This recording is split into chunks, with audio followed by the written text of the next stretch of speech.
ഓം ശാന്തി. 3/7/2026 പ്രഭാതമുരളി മധുബൻ. മധുരമായ കുട്ടികളെ, നിങ്ങൾക്ക് ഈ ഡ്രാമയുടെ ആദിമധ്യ അന്ത്യത്തെക്കുറിച്ച് അറിയാം.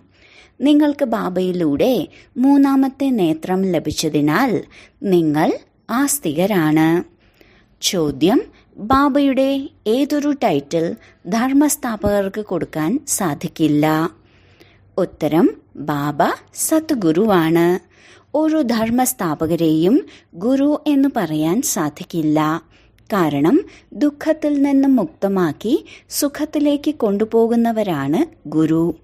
ധർമ്മസ്ഥാപകരുടെ പിന്നാലെ അവരുടെ ധർമ്മത്തിലുള്ള ആത്മാക്കളും പരംധാമത്തിൽ നിന്നും സൃഷ്ടിയിലേക്ക് വരുന്നു. അവർ ആരെയും ഒപ്പം കൊണ്ടുവരുന്നില്ല. ബാബ വരുമ്പോൾ എല്ലാ ആത്മാക്കളെയും വീട്ടിലേക്ക് കൊണ്ടുപോകുന്നു. അതിനാൽ ബാബ എല്ലാവരുടെയും സദ്ഗുരുവാണ്. ഗീതം: ഈ പാപത്തിന്റെ ലോകത്തിൽ നിന്നും. ഓം ശാന്തി. മധുരമധുരമായ ആത്മീയ കുട്ടികൾ ഗീതത്തിന്റെ വരി കേട്ടു. ഇത് പാപത്തിന്റെ ലോകമാണ്. ഇത് പാപാത്മാക്കളുടെ ലോകമാണെന്ന് കുട്ടികൾക്കറിയാം. ഇതെത്ര മോശമായ വാക്കാണ്. പക്ഷെ ഇത് ശരിക്കും പാപാത്മാക്കളുടെ ലോകമാണെന്ന് മനുഷ്യർക്ക് മനസ്സിലാക്കാൻ സാധിക്കുന്നില്ല. തീർച്ചയായും പുണ്യാത്മാക്കളുടെ ലോകവും ഉണ്ടായിരുന്നു. ആ ലോകത്തെ സ്വർഗമെന്നാണ് പറയുന്നത്. പാപാത്മാക്കളുടെ ലോകത്തെ നരകമെന്നാണ് പറയുന്നത്. ഭാരതത്തിലാണ് സ്വർഗത്തിന്റെയും നരകത്തിന്റെയും ചർച്ച ഒരുപാടുള്ളത്. മനുഷ്യർ മരിക്കുമ്പോൾ സ്വർഗത്തിലേക്ക് പോയി എന്ന് പറയുന്നു. അതിനർത്ഥം നരകവാസികളായിരുന്നു. പതീതമായ ലോകത്തിൽ നിന്നും പാവനമായ ലോകത്തിലേക്കാണ് പോയത്. എന്നാൽ മനുഷ്യർക്ക് ഒന്നും അറിയില്ല. എന്ത് വായിൽ വരുന്നുവോ അത് പറയും. യഥാർത്ഥമായ അർത്ഥമൊന്നും മനസ്സിലാക്കുന്നില്ല. ബാബ വന്ന് കുട്ടികളെ ആശ്വസിപ്പിക്കുകയാണ്. കുറച്ച് ക്ഷമയോടെ ഇരിക്കൂ. നിങ്ങൾ പാപത്തിന്റെ ഭാരത്താൽ വളരെ ഭാരമുള്ളവരായി മാറിയിരിക്കുന്നു. ഇപ്പോൾ നിങ്ങളെ പുണ്യാത്മാവാക്കി മാറ്റി സ്വർഗത്തിലേക്ക് കൊണ്ടുപോകുന്നു. സ്വർഗത്തിൽ പാപമോ ദുഃഖമോ ഉണ്ടായിരിക്കില്ല. കുട്ടികൾക്ക് ക്ഷമയുണ്ട്.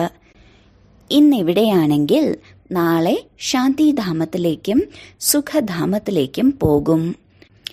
രോഗിയായ മനുഷ്യന് അല്പം സുഖമായാൽ ഡോക്ടർ പറയും, നിങ്ങൾ പെട്ടെന്ന് തന്നെ സുഖം പ്രാപിക്കും, ക്ഷമിക്കൂ. ഇപ്പോൾ ഇത് പരിധിയില്ലാത്ത ക്ഷമയാണ്. പരിധിയില്ലാത്ത ബാബ പറയുന്നു, നിങ്ങൾ വളരെ ദുഃഖിതരും പതീതവുമായി കഴിഞ്ഞിരിക്കുന്നു. ഇപ്പോൾ ബാബ നിങ്ങൾ കുട്ടികളെ ആസ്തികരാക്കി മാറ്റുകയാണ്. പിന്നീട് രചനയുടെയും പരിചയം നൽകുന്നു. ഋഷി മുനിമാരും പറയുന്നു, ഞങ്ങൾക്ക് രചയിതാവിനെയും രചനയെയും അറിയില്ല. ഇപ്പോൾ രചയിതാവിനെയും രചനയെയും ആർക്കാണ് അറിയുന്നത്? എപ്പോഴാണ്, ആരിലൂടെയാണ് അറിയാൻ സാധിക്കുന്നതെന്ന് ആർക്കും അറിയില്ല. ഡ്രാമയുടെ ആദിമധ്യ അന്ത്യത്തെ ആർക്കും അറിയില്ല. ബാബ പറയുന്നു, ഞാൻ ഡ്രാമ അനുസരിച്ച് സംഗമയുഗത്തിൽ വന്ന് ആദ്യമാദ്യം നിങ്ങൾ കുട്ടികളെ ആസ്തികരാക്കി മാറ്റുന്നു. പിന്നീട് നിങ്ങളുടെ രചനയുടെ ആദിമധ്യ അന്ത്യത്തിന്റെ രഹസ്യം കേൾപ്പിക്കുന്നു. അർത്ഥം, നിങ്ങളുടെ ജ്ഞാനത്തിന്റെ 3ാം നേത്രം തുറക്കുന്നു. നിങ്ങൾക്ക് വെളിച്ചം ലഭിച്ചിരിക്കുന്നു. കണ്ണിന്റെ വെളിച്ചം പോകുമ്പോൾ മനുഷ്യർ അന്ധരായി മാറുന്നു. ഈ സമയം മനുഷ്യർക്ക് ജ്ഞാനത്തിന്റെ 3ാമത്തെ നേത്രം ഇല്ല. മനുഷ്യരായിട്ട് അച്ഛനെയും രചനയുടെ ആദിമധ്യ അന്ത്യത്തെയും അറിയില്ലെങ്കിൽ അവരെ ബുദ്ധിഹീനരെന്നാണ് പറയുന്നത്. ഗീതവുമുണ്ട്. ഒന്ന്, അന്ധരുടെ സന്താനങ്ങൾ അന്ധർ, മറ്റൊന്ന് നല്ലവരും. മഹാഭാരത യുദ്ധത്തിലൂടെ ഒരു ആദി സനാതന ദേവീദേവതാ ധർമ്മം സ്ഥാപിക്കപ്പെട്ടു എന്ന് കാണിക്കുന്നുണ്ട്. ബാബ ആത്മാക്കൾക്ക് സത്യുഗി സ്വരാജ്യം നൽകുന്നതിന് വേണ്ടി രാജയോഗം പഠിപ്പിച്ചിരുന്നു. ഞാൻ രാജാവാണ്, ഞാൻ വക്കീലാണ് എന്നെല്ലാം ആത്മാവാണ് പറയുന്നത്. നമ്മൾ വിശ്വത്തിലെ സ്വരാജ്യം വിശ്വത്തിന്റെ രചയിതാവാകുന്ന ബാബയിലൂടെ പ്രാപ്തമാക്കുകയാണെന്ന് നിങ്ങളുടെ ആത്മാവിന് ഇപ്പോൾ അറിയാം. ബാബ ഏതിന്റെ രചയിതാവാണ്? പുതിയ ലോകത്തിന്റെ. ബാബ പുതിയ സൃഷ്ടിയുടെ രചയിതാവായതിനാൽ മുഴുവൻ ജ്ഞാനവുമുണ്ട്. ഒരാൾക്കും മുഴുവൻ ലോകത്തിന്റെയും ചരിത്രവും ഭൂമിശാസ്ത്രവും അറിയില്ല. ആർക്കും ജ്ഞാനത്തിന്റെ മൂന്നാമത്തെ നേത്രമില്ല. ബാബയ്ക്കല്ലാതെ മറ്റാർക്കും മൂന്നാമത്തെ നേത്രം നൽകാൻ സാധിക്കില്ല. ലോകത്തിന്റെ ചരിത്രവും ഭൂമിശാസ്ത്രവും മൂലവതനവും സൂക്ഷ്മവതനവും സ്ഥൂലവതനവും ഇതെല്ലാം നിങ്ങൾക്കാണ് അറിയുന്നത്. മൂലവതനം ആത്മാക്കളുടെ സൃഷ്ടിയാണ്. സന്യാസിമാർ പറയുന്നു, ഞങ്ങൾ ബ്രഹ്മത്തിൽ പോയി ലയിക്കും, അല്ലെങ്കിൽ ആത്മാവാകുന്ന ജ്യോതി പരമാത്മാവാകുന്ന ജ്യോതിയിൽ പോയി ലയിക്കും. അങ്ങനെയൊന്നുമില്ല. ബ്രഹ്മമാകുന്ന തത്വത്തിൽ പോയി വസിക്കുമെന്ന് നിങ്ങൾക്കറിയാം. ബ്രഹ്മതത്വം ശാന്തിധാമമാകുന്ന വീടാണ്. സന്യാസിമാർ പറയുന്നു, ബ്രഹ്മതത്വം തന്നെയാണ് ഭഗവാൻ എന്ന്. എത്ര വ്യത്യാസമാണ്! ബ്രഹ്മം എന്നത് തത്വമാണ്. ആകാശതത്വത്തെ പോലെ ബ്രഹ്മവും തത്വമാണ്. ബ്രഹ്മതത്വത്തിൽ നിങ്ങൾ ആത്മാക്കളും പരമപിത പരമാത്മാവുമാണ് വസിക്കുന്നത്. ബ്രഹ്മതത്വത്തെ മധുരമായ വീടെന്നാണ് പറയുന്നത്. അത് ആത്മാക്കളുടെ വീടാണ്. ബ്രഹ്മമാകുന്ന തത്വത്തിൽ ഒരാത്മാക്കളും ലയിക്കുന്നുമില്ല, വിനാശവും ഉണ്ടാകുന്നില്ല എന്ന് കുട്ടികൾക്ക് മനസ്സിലായി കഴിഞ്ഞു. ആത്മാവ് അവിനാശിയാണ്. ഈ ഡ്രാമയും ഉണ്ടായതും ഉണ്ടാക്കപ്പെട്ടതും അവിനാശിയുമാണ്. ഈ ഡ്രാമയിൽ എത്ര അഭിനേതാക്കളാണ്! ഇപ്പോൾ സംഗമയുഗത്തിൽ എല്ലാ അഭിനേതാക്കളും ഹാജരാണ്. നാടകം പൂർത്തിയാകുമ്പോൾ എല്ലാ അഭിനേതാക്കളും രചയിതാവും ഹാജരാകുന്നു. ഈ സമയം ഈ പരിധിയില്ലാത്ത ഡ്രാമയും പൂർത്തിയാകുന്നു. വീണ്ടും ആവർത്തിക്കും. പരിധിയുള്ള നാടകത്തിൽ മാറ്റമുണ്ടാക്കാനും സാധിക്കും. ഡ്രാമ പഴയതുമാകും. എന്നാൽ ഈ പരിധിയില്ലാത്ത നാടകം അനാദിയും അവിനാശിയുമാണ്. ബാബ ത്രികാലദർശിയും ത്രിനേത്രിയുമാക്കി മാറ്റുന്നു. ദേവതകൾ ത്രികാലദർശികളല്ല. ശൂദ്രവർണ്ണത്തിലുള്ളവരും ത്രികാലദർശികളല്ല. നിങ്ങൾ ബ്രാഹ്മണ വർണ്ണത്തിലുള്ളവരാണ് ത്രികാലദർശികൾ. ബ്രാഹ്മണനായി മാറാതെ ജ്ഞാനത്തിന്റെ മൂന്നാം നേത്രം ലഭിക്കില്ല. നിങ്ങൾക്ക് വൃക്ഷത്തിന്റെ ആദിമധ്യ അന്ത്യത്തെയും എല്ലാ ധർമ്മങ്ങളെയും അറിയാം. നിങ്ങളും മാസ്റ്റർ നോളജ്ഫുള്ളായി മാറുന്നു. അച്ഛൻ കുട്ടികളെ തനിക്ക് സമാനമാക്കി മാറ്റുമല്ലോ. ജ്ഞാനത്തിന്റെ സാഗരനും എല്ലാ ആത്മാക്കളുടെയും അച്ഛൻ ഒരു ബാബ മാത്രമാണ്. എല്ലാ കുട്ടികളെയും ആസ്തികരാക്കി മാറ്റി ത്രികാലദർശികളാക്കി മാറ്റുന്നു. നിങ്ങൾ കുട്ടികൾ എല്ലാവരോടും പറയണം, ശിവബാബ വന്നിരിക്കുകയാണ്, ബാബയെ ഓർമ്മിക്കൂ. ആസ്തികരായി മാറിയവർ ബാബയെ നല്ല രീതിയിൽ ഓർമ്മിക്കുന്നു. നിങ്ങളോട് ബാബയ്ക്കും സ്നേഹമുണ്ട്. നിങ്ങൾക്ക് സ്വർഗത്തിന്റെ സമ്പത്ത് നൽകുന്നു. വിനാശകാലെ വിപരീത ബുദ്ധികൾ നശിക്കുമെന്നും വിനാശകാലെ പ്രീതബുദ്ധികൾ വിജയിക്കുമെന്നും മഹിമയുണ്ട്. ഗീതയിലെ ചില വാക്കുകൾ സത്യമാണ്. ശ്രീമദ് ഭഗവത്ഗീത സർവോത്തമമായ ശാസ്ത്രമാണ്. ആദി സനാതന ദേവീ ദേവതാ ധർമ്മത്തിന്റെ ശാസ്ത്രം. മുഖ്യമായത് 4 ധർമ്മശാസ്ത്രങ്ങളാണെന്ന് മനസ്സിലാക്കി തന്നിട്ടുണ്ട്. മറ്റെല്ലാ ധർമ്മത്തിലുള്ളവരും വരുന്നത് അവനവന്റെ ധർമ്മം സ്ഥാപിക്കാനാണ്. രാജ്യപദവിയുടെ കാര്യമില്ല. ധർമ്മസ്ഥാപകരെ ഗുരു എന്ന് പറയാനും സാധിക്കില്ല. തിരിച്ചു കൊണ്ടുപോവുകയാണ് ഗുരുവിന്റെ ജോലി. ഇബ്രാഹിം, ബുദ്ധൻ, ക്രിസ്തു ഇവർ വരുന്നതിലൂടെ അവരുടെ വംശാവലികളും വരുന്നു. ദുഃഖത്തിൽ നിന്ന് മോചിപ്പിച്ച് സുഖത്തിലേക്ക് കൊണ്ടുപോകുന്നവരാണ് ഗുരു. മറ്റെല്ലാ ഗുരുക്കന്മാരും ധർമ്മം സ്ഥാപിക്കാൻ വേണ്ടി മാത്രമാണ് വരുന്നത്. ഈ ലോകത്തിൽ ഒരുപാട് പേരെ ഗുരു എന്ന് പറയുന്നു. ബ്രഹ്മ, വിഷ്ണു, ശങ്കരനെയും ഗുരു എന്ന് പറയാൻ സാധിക്കില്ല. എല്ലാവരുടെയും സദ്ഗതി ദാതാവ് ഒരു ശിവബാബയാണ്. വിളിക്കുന്നതും ഒരു രാമനെ മാത്രമാണ്. ശിവബാബയെയും രാമനെന്നാണ് വിളിക്കുന്നത്. ഒരുപാട് ഭാഷകൾ ഉള്ളതിനാൽ പേരുകളും ഒരുപാട് വെച്ചിട്ടുണ്ട്. വാസ്തവത്തിൽ പേര് ശിവനെന്നാണ്. ബാബയെ സോമനാഥൻ എന്നും പറയുന്നു.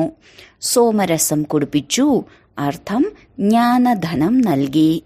അല്ലാതെ വെള്ളത്തിന്റെ കാര്യമൊന്നുമില്ല. നിങ്ങളെ സന്മുഖത്ത് നോളജ്ഫുള്ളും ആനന്ദമുള്ളവരുമാക്കി മാറ്റുന്നു. ബാബ ജ്ഞാനത്തിന്റെ സാഗരനാണ്. നിങ്ങൾ കുട്ടികളെ ജ്ഞാനത്തിന്റെ നദികളാക്കി മാറ്റുന്നു. സാഗരം ഒന്നു മാത്രമാണ്. ഒരു സാഗരത്തിൽ നിന്നാണ് ഒരുപാട് നദികൾ ഉദ്ഭവിക്കുന്നത്. ഇപ്പോൾ നിങ്ങൾ സംഗമയുഗത്തിലാണ്. ഈ സമയം ഈ മുഴുവൻ ഭൂമിയും രാവണന്റെ സ്ഥാനമാണ്. ഒരു ലങ്ക മാത്രമായിരുന്നില്ല. മുഴുവൻ ഭൂമിയിലും രാവണന്റെ രാജ്യമാണ്. രാമരാജ്യത്തിൽ വളരെ കുറച്ചു മനുഷ്യർ മാത്രമായിരിക്കും. ഇതിപ്പോൾ നിങ്ങളുടെ ബുദ്ധിയിലാണ് ഉള്ളത്. ബാബ മനസ്സിലാക്കി തരുന്നു, ഞാൻ 3 ധർമ്മങ്ങളുടെ സ്ഥാപനയാണ് ചെയ്യുന്നത്: ബ്രാഹ്മണർ, ദേവത, ക്ഷത്രിയർ. പിന്നീട് വൈശ്യരും ശൂദ്രവർണത്തിലുമുള്ളവർ വന്ന് അവരവരുടെ ധർമ്മം സ്ഥാപിക്കുന്നു. അനേക ധർമ്മങ്ങളുടെ വിനാശവും ചെയ്യിപ്പിക്കുന്നു. ഭാരതത്തിൽ ത്രിമൂർത്തിയുടെ ചിത്രവും ഉണ്ടാക്കുന്നുണ്ട്. എന്നാൽ അതിൽ നിന്നും ശിവന്റെ ചിത്രം അപ്രത്യക്ഷമാക്കിയിരിക്കുന്നു. ശിവന്റെ ചിത്രത്തിലൂടെ തെളിയിക്കപ്പെടുന്നത് ശിവൻ ബ്രഹ്മാവിലൂടെ സ്ഥാപനയും വിഷ്ണുവിലൂടെ പാലനയും ചെയ്യിപ്പിക്കുന്നു എന്നാണ്. അതിനാൽ ശിവനെ ചെയ്യുന്നവനും ചെയ്യിപ്പിക്കുന്നവനും എന്നാണ് പറയുന്നത്. ബാബ സ്വയം കർമ്മവും ചെയ്യുന്നു. നിങ്ങൾ കുട്ടികളെയും പഠിപ്പിക്കുന്നു. കർമ്മം, അകർമ്മം, വികർമ്മത്തിന്റെ ഗതിയെക്കുറിച്ചും മനസ്സിലാക്കി തരുന്നു. രാവണ രാജ്യത്തിൽ നമ്മൾ ചെയ്യുന്ന കർമ്മം വികർമ്മമായി മാറുന്നു. സത്യുഗത്തിൽ ചെയ്യുന്ന കർമ്മം അകർമ്മമായി മാറുന്നു. ഈ ലോകത്തിൽ വികർമ്മം മാത്രമാണ് ഉണ്ടാകുന്നത്. കാരണം രാവണ രാജ്യമാണ്. സത്യുഗത്തിൽ 5 വികാരങ്ങളേ ഇല്ല. ഓരോ കാര്യവും മനസ്സിലാക്കാനുള്ളതാണ്. സെക്കൻഡിൽ മനസ്സിലാക്കി കൊടുക്കാവുന്നതുമാണ്. ഓം എന്ന ശബ്ദത്തിന്റെ അർത്ഥം മനുഷ്യർ വളരെ വിസ്താരത്തോടുകൂടി മനസ്സിലാക്കി കൊടുക്കുന്നു. ബാബ പറയുന്നു, ഓം എന്നാൽ ഞാൻ ആത്മാവ്, ഇതെന്റെ ശരീരവും. എത്ര സഹജമാണ്. നമ്മൾ സുഖധാമത്തിലേക്ക് പോവുകയാണെന്ന് മനസ്സിലാക്കുന്നു. കൃഷ്ണന്റെ ക്ഷേത്രത്തെ സുഖധാമമെന്ന് പറയുന്നു. അതാണ് കൃഷ്ണപുരി. അമ്മമാർ കൃഷ്ണപുരിയിലേക്ക് പോകാൻ ഒരുപാട് പരിശ്രമിക്കുന്നു. നിങ്ങളിപ്പോൾ ഭക്തി ചെയ്യുന്നില്ല. നിങ്ങൾക്കാണ് ഈ ജ്ഞാനം ലഭിച്ചിട്ടുള്ളത്. മറ്റൊരു മനുഷ്യർക്കും ഈ ജ്ഞാനമില്ല. ബാബ നിങ്ങളെ പാവനമാക്കി മാറ്റുന്നു. പിന്നീട് പതീതമാക്കി മാറ്റുന്നത് ആരാണ്? ഇതാർക്കും പറയാൻ സാധിക്കില്ല. എല്ലാ സ്ത്രീകളും പുരുഷന്മാരും ഭക്തരാണ്, സീതമാരാണ്. എല്ലാവരുടെയും സദ്ഗതി ചെയ്യുന്നത് ബാബയാണ്. എല്ലാവരും രാവണന്റെ ജയിലിലാണ്. ഈ ലോകം ദുഃഖധാമമാണ്. ബാബ നിങ്ങളെ സുഖധാമത്തിന്റെ അധികാരിയാക്കി മാറ്റുന്നു. ഇങ്ങനെയുള്ള അച്ഛനെ 5000 വർഷങ്ങൾക്ക് ശേഷമാണ് നിങ്ങൾ കാണുന്നത്. ഇപ്പോൾ ലക്ഷ്മി നാരായണന്റെ ആത്മാവിന് ജ്ഞാനമുണ്ട്. ഞാൻ ചെറുപ്പത്തിൽ കൃഷ്ണനാണ്. പിന്നീട് വലുതായി തന്റെ ശരീരം ഉപേക്ഷിക്കും. പിന്നീട് മറ്റൊരു ശരീരം എടുക്കും. ഈ ജ്ഞാനം മറ്റാരിലുമില്ല. ബാബ പറയുന്നു, നിങ്ങളെല്ലാവരും പാർവതിമാരാണ്. നിങ്ങളെ അമരന്മാരാക്കി മാറ്റി അമരലോകത്തിലേക്ക് കൊണ്ടുപോകുന്നതിന് വേണ്ടി ശിവബാബ അമരകഥ കേൾപ്പിക്കുകയാണ്. ഈ ലോകം മൃത്യുലോകമാണ്. നിങ്ങൾ എല്ലാ പാർവതിമാരും അമരനാഥനിലൂടെ അമരകഥ കേട്ടുകൊണ്ടിരിക്കുകയാണ്. നിങ്ങളാണ് സത്യമായി മാറുന്നത്. ബാബയെ ഓർമ്മിക്കുന്നതിലൂടെയാണ് നിങ്ങളുടെ ആത്മാവ് അമരനായി മാറുന്നത്. അമരലോകത്തിൽ ദുഃഖത്തിന്റെ കാര്യമില്ല. സർപ്പം ഒരു തോലുരിച്ച് മറ്റൊന്നെടുക്കുന്നു. ഈ ഉദാഹരണങ്ങളെല്ലാം ഇവിടത്തെയാണ്. ഭ്രമരിയുടെ ഉദാഹരണവും ഇവിടത്തെയാണ്. നിങ്ങൾ ബ്രാഹ്മണർ വികാരി കീടങ്ങളെ പരിവർത്തനപ്പെടുത്തി ദേവതയാക്കി മാറ്റുന്ന കർത്തവ്യം ചെയ്യുന്നു. ഇത് മനുഷ്യരുടെ കാര്യമാണ്. ഇത് വണ്ടിന്റെ ഒരു ഉദാഹരണം മാത്രമാണ്. നിങ്ങൾ ബ്രാഹ്മണരായ കുട്ടികൾ ബാബയിലൂടെ അമരകഥ കേട്ടുകൊണ്ടിരിക്കുകയാണ്. മറ്റുള്ളവർക്ക് ജ്ഞാനത്തിന്റെ ഭൂം ചെയ്യുന്നതിലൂടെ മനുഷ്യനിൽ നിന്നും ദേവത സ്വർഗത്തിലെ മാലാഖയായി മാറുന്നു. അല്ലാതെ മാനസരോവരത്തിൽ മുങ്ങിക്കുളിക്കുന്നതിലൂടെ മാലാഖയായൊന്നും മാറില്ല. ഇതെല്ലാം അസത്യമാണ്. നിങ്ങൾ അസത്യം മാത്രമാണ് കേട്ടുവന്നത്. ഇപ്പോൾ ബാബ സത്യം കേൾപ്പിക്കുന്നു. ഇപ്പോൾ ബാബ പറയുന്നു, സ്വയത്തെ ആത്മാവാണെന്ന് മനസ്സിലാക്കൂ. നിരാകാരനായ പരംപിത പരമാത്മാവ് ഈ ബ്രഹ്മമുഖത്തിലൂടെയാണ് കേൾപ്പിക്കുന്നത് എന്ന് നിങ്ങൾക്കറിയാം. നമ്മൾ ഈ കാതുകളിലൂടെയാണ് കേൾക്കുന്നത്. ആത്മാ അഭിമാനിയായി മാറണം. പിന്നെ പരമാത്മാവ് തിരിച്ചറിവ് നൽകുന്നു. ഞാൻ ആരാണ്? മറ്റാർക്കും നിങ്ങളെ ആത്മാഭിമാനിയാക്കി മാറ്റാൻ സാധിക്കില്ല. നിങ്ങൾ ആത്മാഭിമാനിയായി മാറൂ എന്ന് ബാബയ്ക്കല്ലാതെ മറ്റാർക്കും പറയാൻ സാധിക്കില്ല. ശിവജയന്തിയും ആഘോഷിക്കുന്നു. എന്നാൽ ശിവന്റെ ജയന്തി എങ്ങനെയാണ് ഉണ്ടാകുന്നതെന്ന് അറിയില്ല. ബാബയാണ് സ്വയം വന്ന് മനസ്സിലാക്കി തരുന്നത്. ഞാനൊരു സാധാരണ വൃദ്ധന്റെ ശരീരത്തിലാണ് പ്രവേശിക്കുന്നത്. ഇല്ലെങ്കിൽ ബ്രഹ്മാവ് എവിടുന്നാണ് വരുന്നത്? പതീതമായ ശരീരം തന്നെ വേണം. സൂക്ഷ്മവതനവാസിയായ ബ്രഹ്മാവിൽ പ്രവേശിച്ചിട്ട് ബ്രാഹ്മണരെ രചിക്കില്ലല്ലോ. ബാബ പറയുന്നു, ഞാൻ പതീതമായ ലോകത്തിലെ പതീതമായ ശരീരത്തിലേക്കാണ് വരുന്നത്. ബ്രഹ്മാവിലൂടെയാണ് സ്ഥാപന ഉണ്ടാകുന്നതെന്ന് പാടപ്പെട്ടിട്ടുണ്ട്. പിന്നീട് സ്വർഗത്തിന്റെ നടത്തുന്നു. ആരാണോ ഈ ജ്ഞാനം പ്രാപ്തമാക്കുന്നത് അവരാണ് ദേവതയായി മാറുന്നത്. ബ്രഹ്മാവിന്റെ ചിത്രം കാണുമ്പോൾ മനുഷ്യർ സംശയിക്കുന്നു. പറയുന്നു, ഇത് ദാതയുടെ ചിത്രമാണെന്ന്. പ്രജാപിത ബ്രഹ്മാവ് തീർച്ചയായും ഇവിടെയായിരിക്കും. എങ്ങനെയാണ് സൂക്ഷ്മവതനത്തിൽ പ്രജകളെ രചിക്കുന്നത്?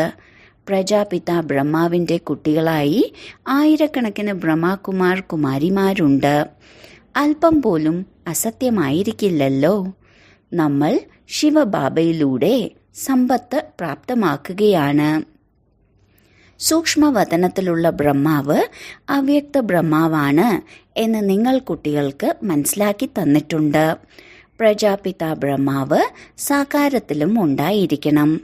പതീതമായ ബ്രഹ്മാവ് തന്നെയാണ് പാവനമായി മാറുന്നത്. തത്വം, അതായത് പാവനമായ ബ്രഹ്മാവ് തന്നെയാണ് പിന്നീട് പതീതമായി മാറുന്നത്. ശരി, വളരെ കാലത്തെ വേർപാടിന് ശേഷം തിരികെ കിട്ടിയ മധുരമായ കുട്ടികൾക്ക് മാതാവും പിതാവുമായ ബാബ്ദാദയുടെ സ്നേഹസ്മരണകളും സുപ്രഭാതവും. ആത്മീയ അച്ഛന്റെ ആത്മീയ കുട്ടികൾക്ക് നമസ്കാരം. ധാരണയ്ക്കുള്ള മുഖ്യ സാരം: 1. ആത്മാഭിമാനിയായി മാറി ഈ കാതുകളിലൂടെ അമരകഥ കേൾക്കണം. ജ്ഞാനത്തിന്റെ ഭൂം ചെയ്ത് മറ്റുള്ളവരെ തനിക്ക് സമാനമാക്കി മാറ്റുന്ന സേവനത്തിൽ മുഴുകണം. 2. ബാബയ്ക്ക് സമാനം നോളജ്ഫുള്ളും ആനന്ദവുമുള്ളവരായി മാറണം. സോമരസം കുടിക്കുകയും കുടിപ്പിക്കുകയും വേണം. വരദാനം: മായയുടെ വിഘ്നങ്ങളെ വിനോദമെന്ന പോലെ അനുഭവിക്കുന്ന മാസ്റ്റർ വിശ്വനിർമ്മാതാവായി ഭവിക്കട്ടെ. എങ്ങനെയാണോ കുട്ടികൾ അവരുടെ അറിവില്ലായ്മയും അശ്രദ്ധയും കാരണം എന്തെങ്കിലും പറയുകയോ ചെയ്യുകയോ ചെയ്താൽ മുതിർന്നവർ അതിനെ മനസ്സിലാക്കി അവരെ നിർദോഷികളും അറിവില്ലാത്തവരും ചെറിയ കുട്ടികളുമല്ലേ എന്ന് വിചാരിക്കുമ്പോൾ അതിന് വലിയ പ്രശ്നമൊന്നും ഉണ്ടാകാത്തത്, അതുപോലെ തന്നെ താങ്കൾ കുട്ടികളും അവരവരെ മാസ്റ്റർ വിശ്വനിർമ്മാതാവ് എന്ന് മനസ്സിലാക്കിയാൽ പിന്നെ മായയുടെ എല്ലാ വിഘ്നങ്ങളും കുട്ടിക്കളിയായി മാത്രമേ തോന്നുകയുള്ളൂ. മായ ഏതെങ്കിലും ആത്മാക്കളിലൂടെ പ്രശ്നങ്ങൾ, വിഘ്നങ്ങൾ, പരീക്ഷകൾ എന്നിവയുടെ രൂപത്തിൽ വന്നാൽ അതിൽ പരിഭ്രമിക്കുകയല്ല, മാത്രമല്ല അവരെ നിർദോഷികളാണെന്ന് മനസ്സിലാക്കുകയും ചെയ്യും. സ്ലോഗൻ: സ്നേഹം, ശക്തി, ഈശ്വരീയ ആകർഷണം എന്നിവ സ്വയത്തിൽ നിറയ്ക്കുകയാണെങ്കിൽ എല്ലാവരും സഹയോഗികളായി മാറും. അവ്യക്ത സൂചന: ജ്വാലാ സ്വരൂപ സ്ഥിതിയിൽ ഇരുന്നു കൊണ്ട് ശക്തിശാലിയായ ഓർമ്മയുടെ അനുഭവം ചെയ്യൂ. ഇപ്പോൾ ജ്വാലാമുഖിയായി മാറി ആസുരീയ സംസ്കാരങ്ങൾ, ആസുരീയ സ്വഭാവം എന്നിവയെല്ലാം ഭസ്മമാക്കൂ. ദേവിമാരുടെ ഓർമ്മചിഹ്നങ്ങളിൽ അഗ്നിജ്വാലയാൽ അസുരന്മാരെ സംഹരിക്കുന്നതായി കാണിക്കാറുണ്ടല്ലോ. അസുരൻ ഒരു വ്യക്തിയൊന്നുമല്ല, ആസുരീയ ശക്തികളെയാണ് ഇല്ലാതാക്കുന്നത്. ഇതിപ്പോഴത്തെ താങ്കളുടെ ജ്വാലാ സ്വരൂപ സ്ഥിതിയുടെ ഓർമ്മചിഹ്നമാണ്. ഇപ്പോൾ അങ്ങനെയുള്ള യോഗാഗ്നിയെ പ്രജ്വലിതമാക്കി അതിലൂടെ ഈ കലിയുഗി ലോകത്തെ കത്തിച്ചു ഭസ്മമാക്കണം. ഓം ശാന്തി.